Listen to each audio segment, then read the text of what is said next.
श्रीदेव्याथर्वशीरसम् ॐ सर्वे वै देवा देवीमुपतस्थुः काशी त्वं महादेवीति सा ब्रवीत् अहं ब्रह्मस्वरूपिणी मत्तः प्रकृतिपुरुषात्मकं जगत् शून्यं च शून्यं च अहमानन्दानानन्दौ अहं विज्ञानाविज्ञाने अहं ब्रह्मा ब्रह्माणि वेदितव्ये अहं पञ्चभूतान्यपञ्चभूतानि अहमखिलं जगत् वेदोऽहमवेदोऽहं विद्याहमविद्याहम् अजाहमनजाहम् अधश्चोर्ध्वं च तिर्यक्चाहम् अहं रुद्रेभिर्वसुभिश्चरामि अहमादित्यैरुत विश्वदेवैः अहं मित्रावरुणाबुभौ बिभर्मि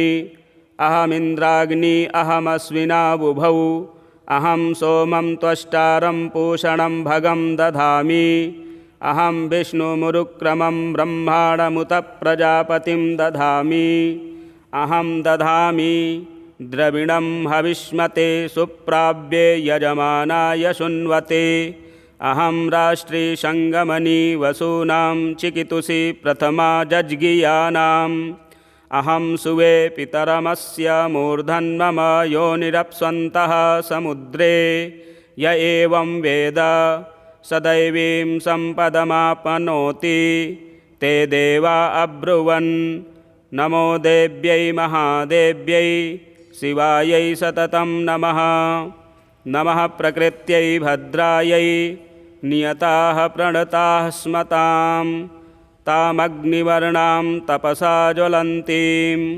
वैरोचनीं कर्मफले सुजुष्टां दुर्गां देवीं शरणं प्रपद्या महेसुरानाशयित्र्यै ते नमः देवीं वाचमजनयन्त देवास्तां विश्वरूपाः पशवो वदन्ति सा नो मन्द्रे समूर्जं दुहाना धेनुर्वागमस्मानुपसुष्टुतयतु कालरात्रिं ब्रह्मस्तुतां वैष्णवीं स्कन्दमातरं सरस्वतीमदितिं दक्षदुह्यतरं नमामः पावनानां शिवां महालक्ष्म्यै च विद्महे सर्वशक्त्यै च धीमहि तन्नो देवी प्रचोदयात् अदितिर्ह्यजनिष्टदक्ष या दुहिता तव तां देवा अन्वजायन्त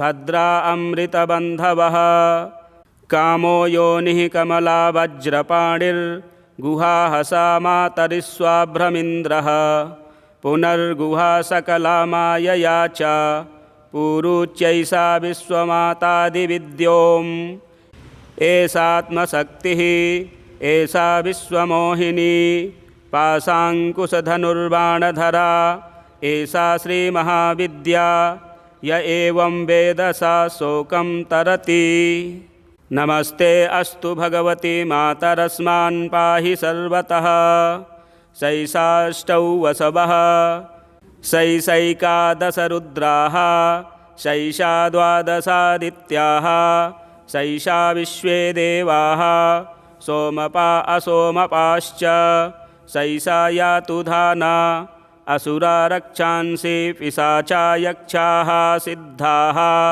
शैषा सत्त्वरजस्तमांसि शैषा ब्रह्म विष्णुरुद्ररूपिणी शैषा प्रजापतीन्द्रमनवः शैषा ग्रहनक्षत्रज्योतिषी कलाकाष्ठादिकालरूपिणी तामहं प्रणौमि नित्यं पापापहारिणीं देवीं भुक्तिमुक्तिप्रदायिनीं अनन्तां विजयां शुद्धां शरण्यां शिवदां शिवां व्यधिकारसंयुक्तं वीतिहोत्रसमन्वितम् अर्धेन्दुलसितं देव्या बीजं सर्वार्थसाधकम् एवमेकाक्षरं ब्रह्म यतयः शुद्धचेतसः ध्यायन्ति परमानन्द मया ज्ञानाम्बुराशयः वाङ्माया ब्रह्मसुस् तस्मात् षष्ठं वक्त्रसमन्वितं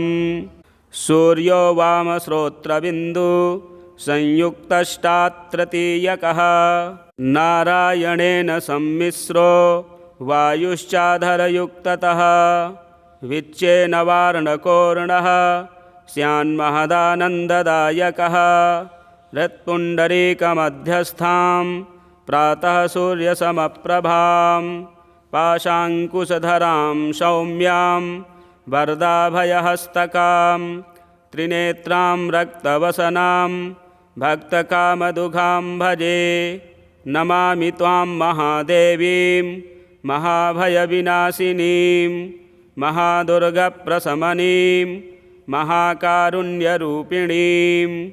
यस्याः स्वरूपं ब्रह्मादयो न जानन्ति तस्मादुच्यते अज्ञेया यस्या अन्तो न लभ्यते तस्मादुच्यते अनन्ता यस्या लक्ष्यं नोपलक्ष्यते तस्मादुच्यते अलक्ष्या यस्या जननं लोपलभ्यते तस्मादुच्यते अजा एकैव सर्वत्र वर्तते तस्मादुच्यते एका एकैव विश्वरूपिणी तस्मादुच्यते नैका अत एवोच्यते अज्ञेयानन्तालक्ष्या जैका नैकेति मन्त्राणां मातृका देवी शब्दानां ज्ञानरूपिणी ज्ञानानां चिन्मयातीता शून्यानां शून्यसाक्षिणी यस्याः परतरं नास्ति सैषा दुर्गा प्रकीर्तिता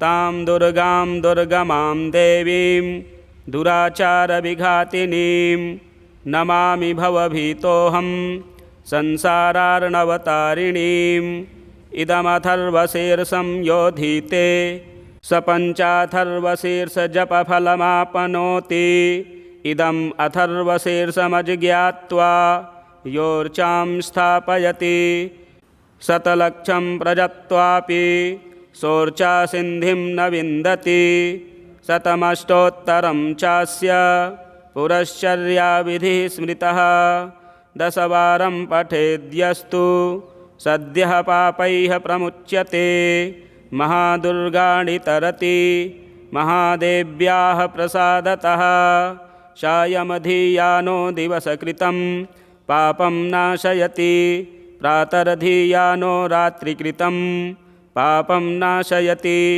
सायं प्रातः प्रयुञ्जानो अपापो भवति निशीथे तुरीयसन्ध्यायां जप्त्वा वाक्सिद्धिर्भवति नूतनायां प्रतिमायां जप्त्वा देवतासान्निध्यं भवति प्राणप्रतिष्ठायां जप्त्वा प्राणानां प्रतिष्ठा भवति भौमाश्विन्यां महादेवी सन्निधौ जप्त्वा महामृत्युं तरति स महामृत्युं तरति य एवं वेद इत्युपनिषत्।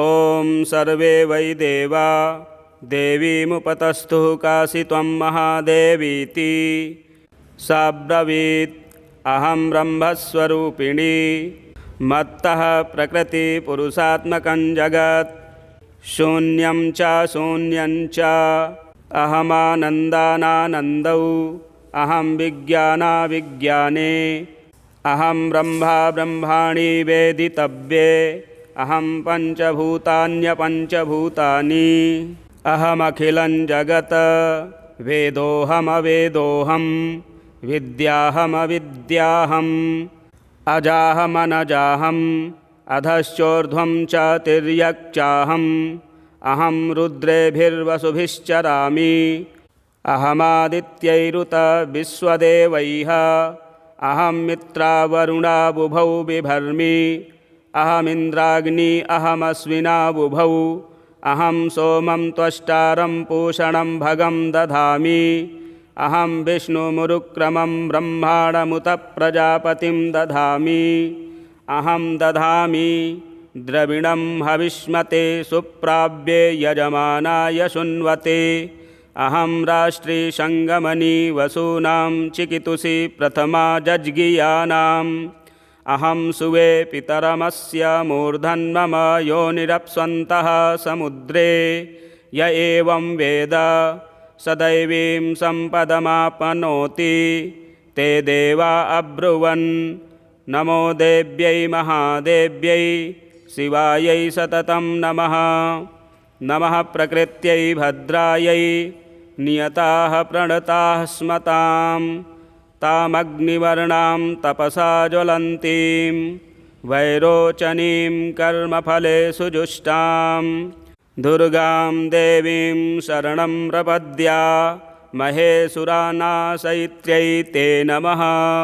देवीं वाचमजनयन्त देवास्तां विश्वरूपाः पशवो वदन्ति।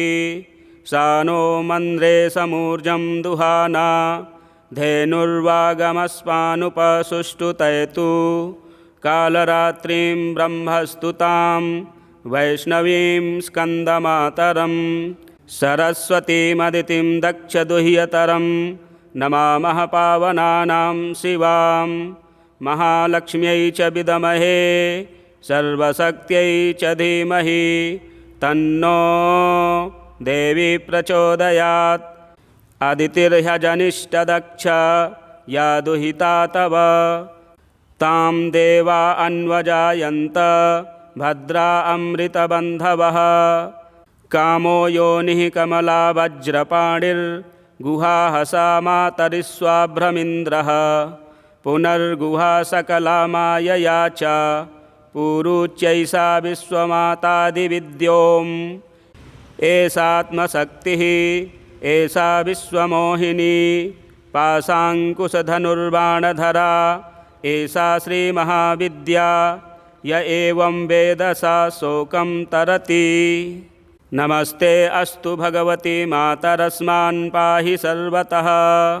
शैषाष्टौ वसवः शैषैकादशरुद्राः शैषा द्वादशादित्याः शैषा विश्वे देवाः सोमपा असोमपाश्च शैषा यातु धाना असुरा रक्षांसि पिशाचा यक्षाः सिद्धाः शैषा सत्त्वरजस्तमांसि शैषा ब्रह्म विष्णुरुद्ररूपिणी शैषा प्रजापतीन्द्रमनवः शैषा ग्रहनक्षत्रज्योतिषी कलाकाष्ठादिकालरूपिणी तामहं प्रणौमि नित्यं पापापहारिणीं देवीं भुक्तिमुक्तिप्रदायिनीम् अनन्तां विजयां शुद्धां शरण्यां शिवदां शिवां व्यधिकारसंयुक्तं वीतिहोत्रसमन्वितम्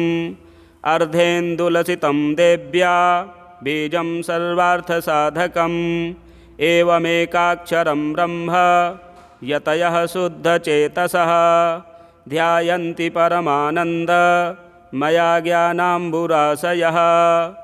वाङ्माया ब्रह्मसुस्तस्मात् षष्ठं वक्त्रसमन्वितं सूर्यो वामश्रोत्रबिन्दु संयुक्तष्टात्तृतीयकः नारायणेन सम्मिश्रो वायुश्चाधरयुक्ततः विच्चेन वार्णकोर्णः स्यान्महदानन्ददायकः हृत्पुण्डरीकमध्यस्थां प्रातः सूर्यसमप्रभां पाशाङ्कुशधरां सौम्यां वरदाभयहस्तकां त्रिनेत्रां रक्तवसनां भक्तकामदुघां भजे। नमामि त्वां महादेवीं महाभयविनाशिनीं महादुर्गप्रशमनीं महाकारुण्यरूपिणीं यस्याः स्वरूपं ब्रह्मादयो न जानन्ति तस्मादुच्यते अज्ञेया यस्या अन्तो न लभ्यते तस्मादुच्यते अनन्ता यस्या लक्ष्यं नोपलक्ष्यते तस्मादुच्यते अलक्ष्या यस्या जननं लोपलभ्यते तस्मादुच्यते अजा एकैव सर्वत्र वर्तते तस्मादुच्यते एका एकैव विश्वरूपिणी तस्मादुच्यते नैका अत एवोच्यते अज्ञेयानन्तालक्ष्याजैका नैकेति मन्त्राणां मातृका देवी शब्दानां ज्ञानरूपिणी ज्ञानानां चिन्मयातीता शून्यानां शून्यसाक्षिणी यस्याः परतरं नास्ति सैषा दुर्गा प्रकीर्तिता। तां दुर्गां दुर्गमां देवीं दुराचारविघातिनीं नमामि भवभीतोऽहं संसारार्णवतारिणीम्। इदमथर्वशीर्षं योधीते स पञ्चाथर्वशीर्षजपफलमाप्नोति। इदम् अथर्वशीर्षमज्ञात्वा योर्चां स्थापयति शतलक्षं प्रजत्वापि सोर्चासिन्धिं न विन्दति। शतमष्टोत्तरं चास्य पुरश्चर्याविधिः स्मृतः दशवारं पठेद्यस्तु सद्यः पापैः प्रमुच्यते। महादुर्गाणि तरति महादेव्याः प्रसादतः सायमधीयानो दिवसकृतं पापं नाशयति प्रातरधीयानो रात्रिकृतं पापं नाशयति। सायं प्रातः प्रयुञ्जानो अपापो भवति। निशीथे तुरीयसन्ध्यायां जप्त्वा वाक्सिद्धिर्भवति। नूतनायां प्रतिमायां जप्त्वा देवतासान्निध्यं भवति। प्राणप्रतिष्ठायां जप्त्वा प्राणानां प्रतिष्ठा भवति। भौमाश्विन्यां महादेवी सन्निधौ जप्त्वा महामृत्युं तरति। स महामृत्युं तरति य एवं वेद इत्युपनिषत्। ॐ सर्वे वै देवा देवीमुपतस्थुः काशी त्वं महादेवीति। सा ब्रवीत् अहं ब्रह्मस्वरूपिणी मत्तः प्रकृतिपुरुषात्मकं जगत् शून्यं च शून्यं च अहमानन्दानानन्दौ अहं विज्ञानाविज्ञाने अहं ब्रह्मा ब्रह्माणि वेदितव्ये अहं पञ्चभूतान्यपञ्चभूतानि अहमखिलं जगत् वेदोऽहमवेदोऽहं विद्याहमविद्याहम् अजाहमनजाहम् अधश्चोर्ध्वं च तिर्यक्चाहम् अहं रुद्रेभिर्वसुभिश्चरामि अहमादित्यैरुत विश्वदेवैः अहं मित्रावरुणाबुभौ बिभर्मि अहमिन्द्राग्नि अहमश्विनाबुभौ अहं सोमं त्वष्टारं पूषणं भगं दधामि अहं विष्णुमुरुक्रमं ब्रह्माणमुत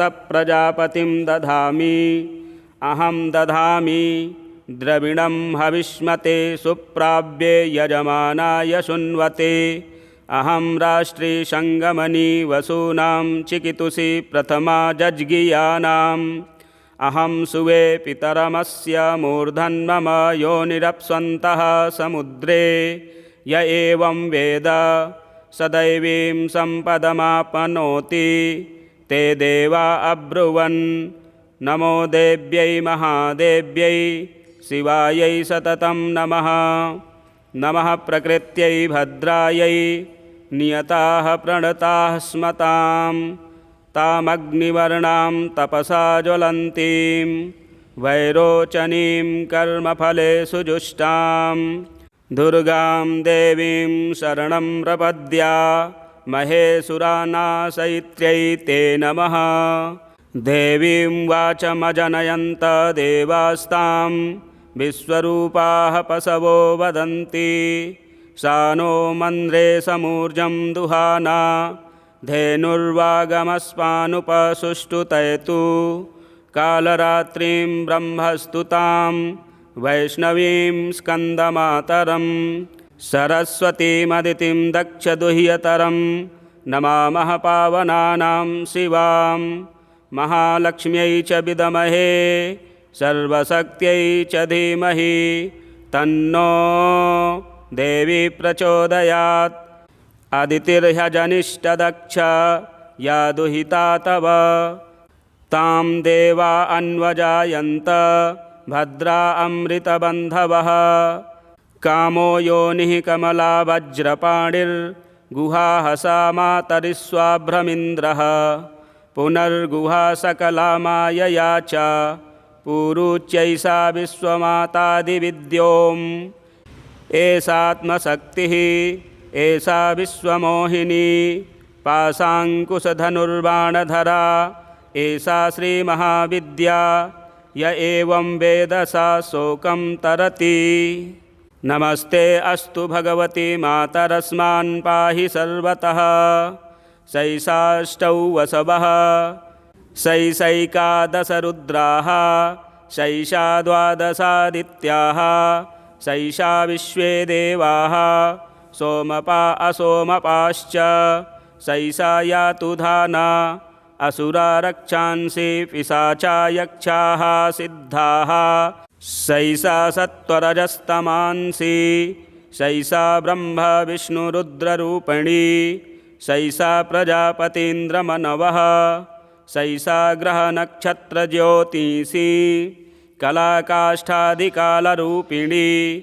तामहं प्रणौमि नित्यं पापापहारिणीं देवीं भुक्तिमुक्तिप्रदायिनीम् अनन्तां विजयां शुद्धां शरण्यां शिवदां शिवां व्यधिकारसंयुक्तं वीतिहोत्रसमन्वितम् अर्धेन्दुलसितं देव्या बीजं सर्वार्थसाधकम् एवमेकाक्षरं ब्रह्म यतयः शुद्धचेतसः ध्यायन्ति परमानन्दमया ज्ञानाम्बुराशयः वाङ्माया ब्रह्मसोस्तस्मात् षष्ठं वक्त्रसमन्वितं सूर्यो वामश्रोत्रबिन्दु संयुक्तष्टात्तृतीयकः नारायणेन सम्मिश्रो वायुश्चाधरयुक्ततः विच्चेन वार्णकोर्णः स्यान्महदानन्ददायकः हृत्पुण्डरीकमध्यस्थां प्रातः सूर्यसमप्रभां पाशाङ्कुशधरां सौम्यां वरदाभयहस्तकां त्रिनेत्रां रक्तवसनां भक्तकामदुघां भजे नमामि त्वां महादेवीं महाभयविनाशिनीं महादुर्गप्रशमनीं महाकारुण्यरूपिणीं यस्याः स्वरूपं ब्रह्मादयो न जानन्ति तस्मादुच्यते अज्ञेया यस्या अन्तो न लभ्यते तस्मादुच्यते अनन्ता यस्या लक्ष्यं नोपलक्ष्यते तस्मादुच्यते अलक्ष्या यस्या जननं लोपलभ्यते तस्मादुच्यते अजा एकैव सर्वत्र वर्तते तस्मादुच्यते एका एकैव विश्वरूपिणी तस्मादुच्यते नैका अत एवोच्यते अज्ञेयानन्तालक्ष्या जैका नैकेति मन्त्राणां मातृका देवी शब्दानां ज्ञानरूपिणी ज्ञानानां चिन्मयातीता शून्यानां शून्यसाक्षिणी यस्याः परतरं नास्ति शैषा दुर्गा प्रकीर्तिता तां दुर्गां दुर्गमां देवीं दुराचारविघातिनीं नमामि भवभीतोऽहं संसारार्णवतारिणीम् इदमथर्वशीर्षं योधीते स पञ्चाथर्वशीर्षजपफलमाप्नोति इदम् अथर्वशीर्षमज्ञात्वा योर्चां स्थापयति शतलक्षं प्रजत्वापि सोर्चासिन्धिं न विन्दति शतमष्टोत्तरं चास्य पुरश्चर्याविधिः स्मृतः दशवारं पठेद्यस्तु सद्यः पापैः प्रमुच्यते महादुर्गाणि तरति महादेव्याः प्रसादतः सायमधीयानो दिवसकृतं पापं नाशयति प्रातरधीयानो रात्रिकृतं पापं नाशयति सायं प्रातः प्रयुञ्जानो अपापो भवति निशीथे तुरीयसन्ध्यायां जप्त्वा वाक्सिद्धिर्भवति नूतनायां प्रतिमायां जप्त्वा देवतासान्निध्यं भवति प्राणप्रतिष्ठायां जप्त्वा प्राणानां प्रतिष्ठा भवति भौमास्विन्यां महादेवी सन्निधौ जप्त्वा महामृत्युं तरति स महामृत्युं तरति य एवं वेद इत्युपनिषत्। ॐ सर्वे वै देवा देवीमुपतस्थुः काशी त्वं महादेवीति सा ब्रवीत् अहं ब्रह्मस्वरूपिणी मत्तः प्रकृतिपुरुषात्मकं जगत् शून्यं च शून्यं च अहमानन्दानानन्दौ अहं विज्ञानाविज्ञाने अहं ब्रह्मा ब्रह्माणि वेदितव्ये अहं पञ्चभूतान्यपञ्चभूतानि अहमखिलं जगत् वेदोऽहमवेदोऽहं विद्याहमविद्याहम् अजाहमनजाहम् अधश्चोर्ध्वं च तिर्यक्चाहम् अहं रुद्रेभिर्वसुभिश्चरामि अहमादित्यैरुत विश्वदेवैः अहं मित्रावरुणाबुभौ बिभर्मि अहमिन्द्राग्नि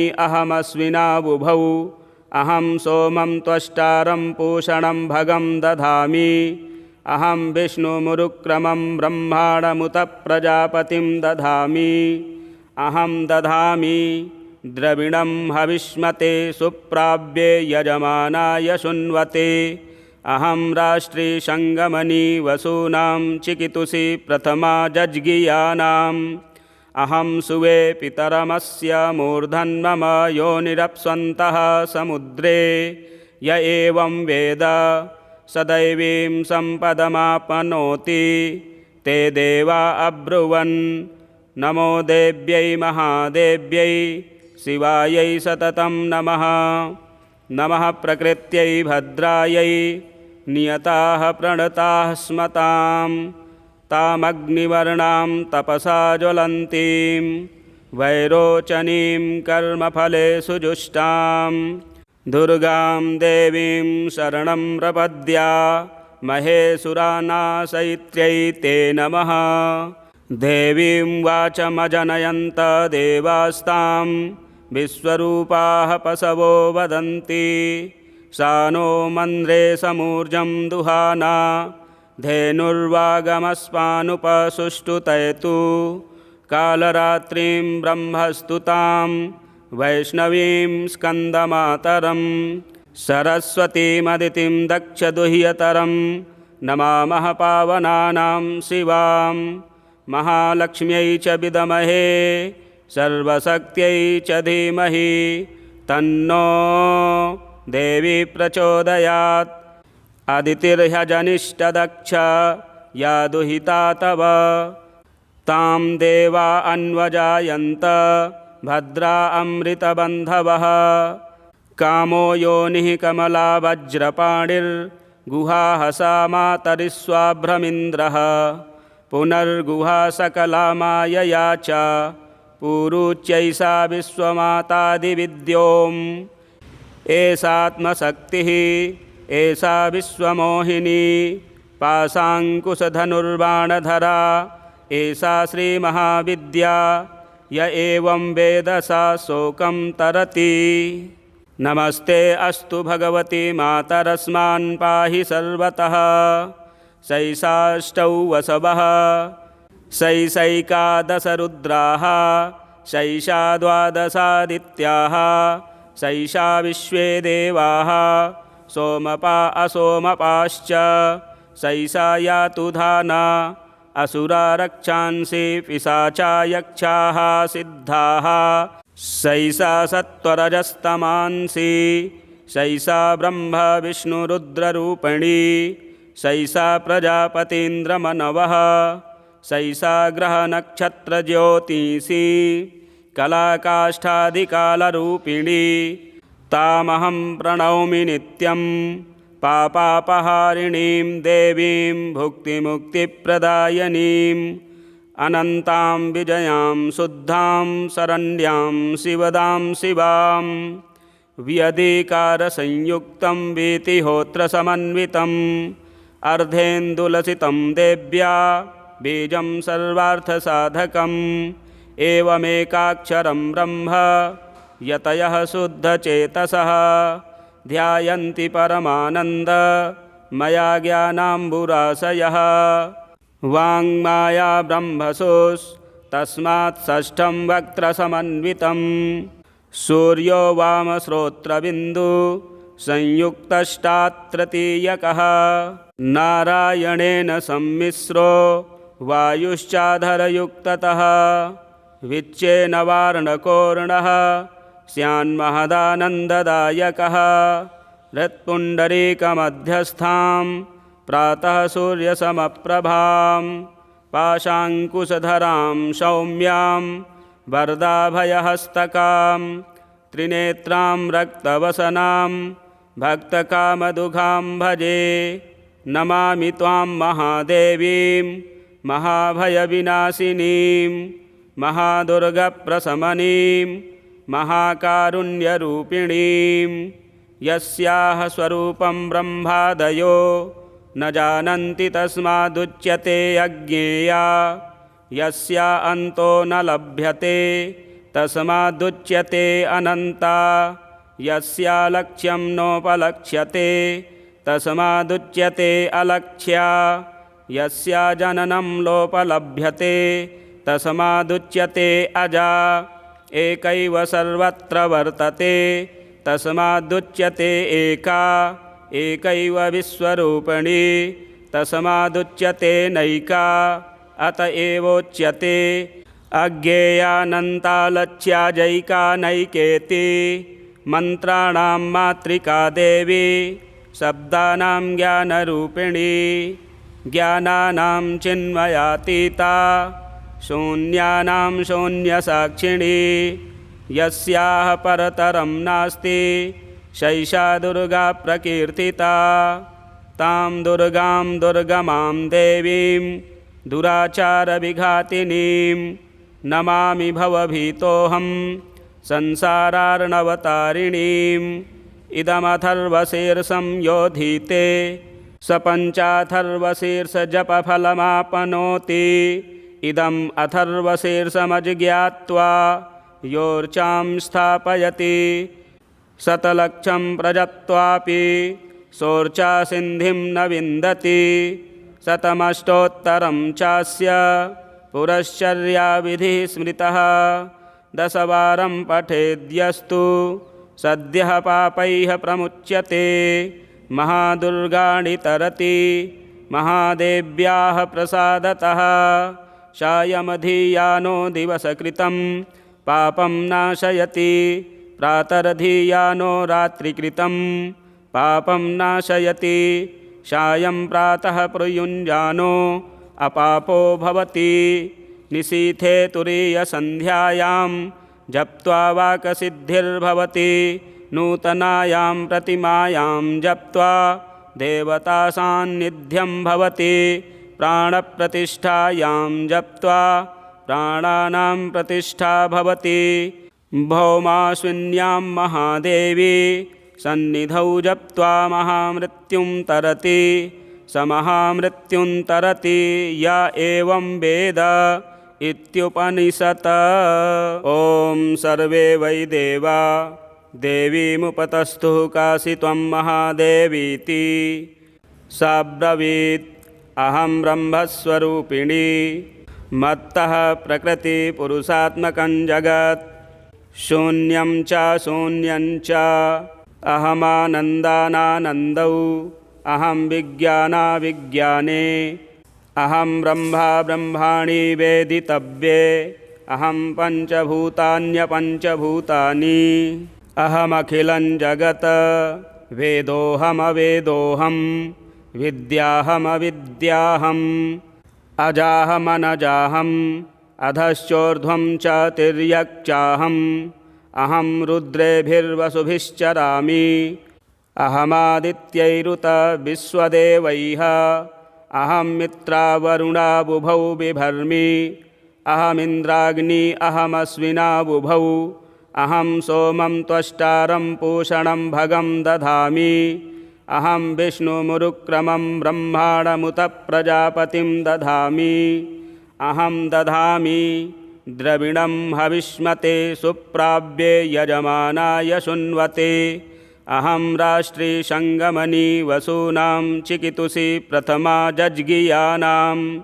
अहं सुवे पितरमस्य मूर्धन्मम योनिरप्स्वन्तः समुद्रे। य एवं वेद सदैवीं सम्पदमाप्नोति। ते देवा अब्रुवन् नमो देव्यै महादेव्यै शिवायै सततं नमः। नमः प्रकृत्यै भद्रायै नियताः प्रणताः स्मतां। तामग्निवर्णां तपसा ज्वलन्तीं वैरोचनीं कर्मफले सुजुष्टां दुर्गां देवीं शरणं प्रपद्या महेसुरानाशयित्र्यै ते नमः। देवीं वाचमजनयन्त देवास्तां विश्वरूपाः पशवो वदन्ति। सा नो मन्द्रे समूर्जं दुहाना धेनुर्वागमस्मानुपसुष्टुतयतु। कालरात्रिं ब्रह्मस्तुतां वैष्णवीं स्कन्दमातरं। सरस्वतीमदितिं दक्षदुह्यतरं नमामः पावनानां शिवां। महालक्ष्म्यै च विद्महे सर्वशक्त्यै च धीमहि तन्नो देवी प्रचोदयात्। अदितिर्ह्यजनिष्ठदक्ष या दुहिता तव तां देवा अन्वजायन्त भद्रा अमृतबन्धवः। कामो योनिः कमला वज्रपाणिर्गुहा सा मातरिस्वाभ्रमिन्द्रः। पुनर्गुहा सकला मायया च पूरुच्यैषा विश्वमातादिविद्योम्। एषात्मशक्तिः एषा विश्वमोहिनी पाशाङ्कुशधनुर्बाणधरा। एषा श्रीमहाविद्या य एवं वेद सा शोकं तरति। नमस्ते अस्तु भगवती मातरस्मान् पाहि सर्वतः। शैषाष्टौ वसवः शैषैकादशरुद्राः शैषा द्वादशादित्याः शैषा विश्वे देवाः सोमपा असोमपाश्च। शैषा यातु धाना असुरा रक्षांसि पिशाचा यक्षाः सिद्धाः। शैषा सत्त्वरजस्तमांसि शैषा ब्रह्म विष्णुरुद्ररूपिणी। शैषा प्रजापतीन्द्रमनवः शैषा ग्रहनक्षत्रज्योतिषी कलाकाष्ठादिकालरूपिणी। तामहं प्रणौमि नित्यं पापापहारिणीं देवीं भुक्तिमुक्तिप्रदायिनीम्। अनन्तां विजयां शुद्धां शरण्यां शिवदां शिवां। व्यधिकारसंयुक्तं वीतिहोत्रसमन्वितम् अर्धेन्दुलसितं देव्या बीजं सर्वार्थसाधकम्। एवमेकाक्षरं ब्रह्म यतयः शुद्धचेतसः ध्यायन्ति परमानन्द मया ज्ञानाम्बुराशयः। वाङ्माया ब्रह्मसोस्तस्मात् षष्ठं वक्त्रसमन्वितं। सूर्यो वामश्रोत्रबिन्दु संयुक्तष्टात्तृतीयकः। नारायणेन सम्मिश्रो वायुश्चाधरयुक्ततः। विच्चेन वार्णकोर्णः स्यान्महदानन्ददायकः। हृत्पुण्डरीकमध्यस्थां प्रातः सूर्यसमप्रभां। पाशाङ्कुशधरां सौम्यां वरदाभयहस्तकां। त्रिनेत्रां रक्तवसनां भक्तकामदुघां भजे। नमामि त्वां महादेवीं महाभयविनाशिनीं महादुर्गप्रशमनीं महाकारुण्यरूपिणीं। यस्याः स्वरूपं ब्रह्मादयो न जानन्ति तस्मादुच्यते अज्ञेया। यस्या अन्तो न लभ्यते तस्मादुच्यते अनन्ता। यस्यालक्ष्यं नोपलक्ष्यते तस्मादुच्यते अलक्ष्या। यस्या जननं लोपलभ्यते तस्मादुच्यते अजा। एकैव सर्वत्र वर्तते तस्मादुच्यते एका। एकैव विश्वरूपिणी तस्मादुच्यते नैका। अत एवोच्यते अज्ञेयानन्तालक्ष्याजैका नैकेति। मन्त्राणां मातृका देवी शब्दानां ज्ञानरूपिणी। ज्ञानानां चिन्मयातीता शून्यानां शून्यसाक्षिणी। यस्याः परतरं नास्ति सैषा दुर्गा प्रकीर्तिता।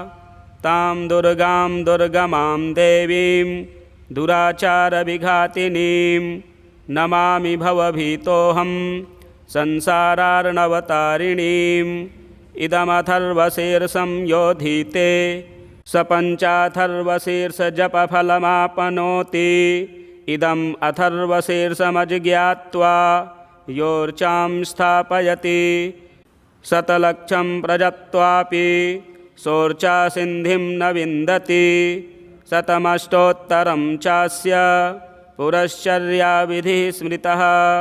10 वारं पठेद्यस्तु सद्यः पापैः प्रमुच्यते। महादुर्गाणि तरति महादेव्याः प्रसादतः। सायमधियानो दिवसकृतं पापं नाशयति। प्रातरधियानो रात्रिकृतं पापं नाशयति। सायं प्रातः प्रयुञ्जानो अपापो भवति। निशीथे तुरीयसन्ध्यायां जप्त्वा वाक्सिद्धिर्भवति। नूतनायां प्रतिमायां जप्त्वा देवतासान्निध्यं भवति। प्राणप्रतिष्ठायां जप्त्वा प्राणानां प्रतिष्ठा भवति। भौमाश्विन्यां महादेवी सन्निधौ जप्त्वा महामृत्युं तरति। स महामृत्युं तरति य एवं वेद इत्युपनिषत्। प्रिय दर्शकों, महागौरी और अष्टमी के दिन देवी अथर्वशीर्ष का पाठ करने से भगवती की कृपा प्राप्त होती है, सर्व संकट दूर हो जाते हैं। आप पाठ अवश्य करें। यदि हमारे चैनल में नए हैं तो चैनल को भी सब्सक्राइब करें, वीडियो शेयर करें, लाइक करें। जय माँ दुर्गे।